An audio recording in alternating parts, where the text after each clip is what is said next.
Understanding Dangerous Dogma, a guide to English phrases. Hello, everyone. Today we're going to explore a fascinating English phrase, dangerous dogma. This phrase is not just about language.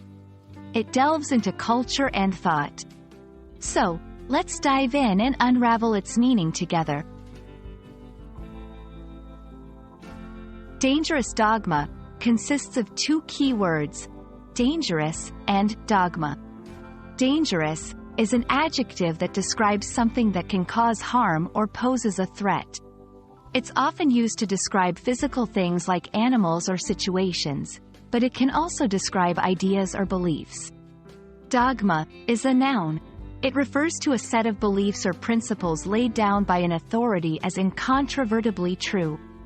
This could be in the context of religion, politics, or any other field where strong, often unquestioned beliefs are held. When we combine these words into dangerous dogma, we're talking about a belief or set of beliefs that is considered harmful. This could be due to the beliefs themselves being harmful, or because they prevent questioning and critical thinking. Example 1. In history, many cultures have had dogmas that were harmful, like the belief in racial superiority. Example 2. In a more everyday context, a company might have a dogma about business practices that could harm its sustainability. Understanding phrases like dangerous dogma is crucial because it helps us identify and question beliefs that might be harmful. It encourages critical thinking and awareness of the impact of certain ideologies. You can use dangerous dogma in conversations or writing to describe a belief system that you find harmful or rigid. It's a powerful phrase that should be used thoughtfully.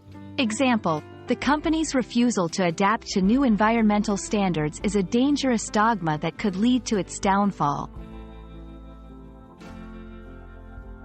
I hope this video has given you a better understanding of the phrase, dangerous dogma, and how it can be used. Remember, language is not just words. It's a window into culture, history, and human thought. Keep exploring and stay curious. See you in the next video.